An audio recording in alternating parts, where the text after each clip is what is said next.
You ever look back at a decision you made and just think to yourself, what was I thinking? Right? Why do we so often make these choices with our money, our health, our happiness that we just know aren't the best for us? Well, today we're going to dig into the work of the man who spent his life answering that exact question, the psychologist Daniel Kahneman. The New York Times columnist David Brooks once called Daniel Kahneman and his partner Amos Tversky the Lewis and Clark of the mind. And honestly, that just hits the nail on the head.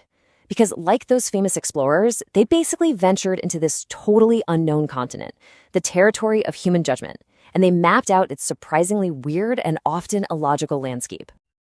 And really, their whole journey was powered by this one single question, a question that, let's be honest, affects every single one of us.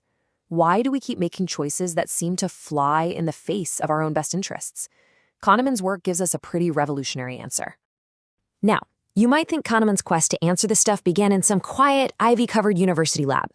But you'd be wrong. His biggest ideas didn't come from a textbook. They came from some pretty high-stakes, real-world observations. So, get this.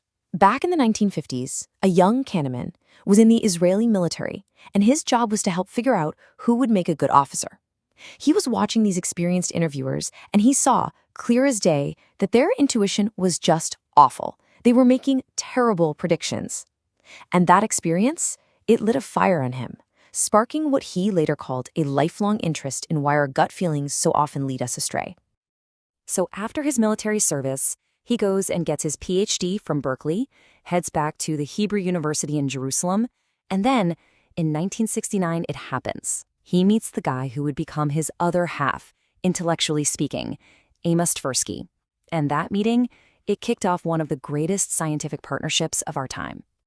And I'm not kidding, the partnership between Kahneman and Tversky was the stuff of legends. They were two incredibly brilliant guys who worked so closely. They used to joke that they often didn't even know where one's thoughts ended and the other's began. Together, they went on this mission to systematically figure out all the weird quirks of the human mind.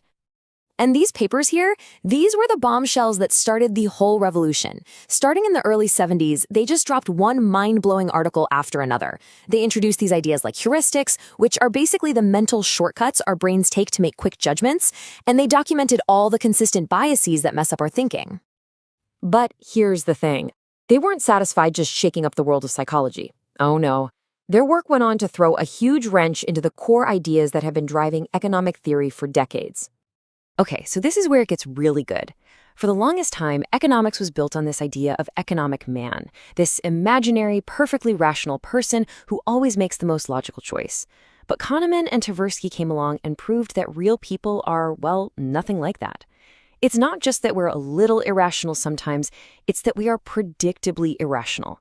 We make the same kinds of weird mistakes over and over again. Probably their most famous idea is something called prospect theory.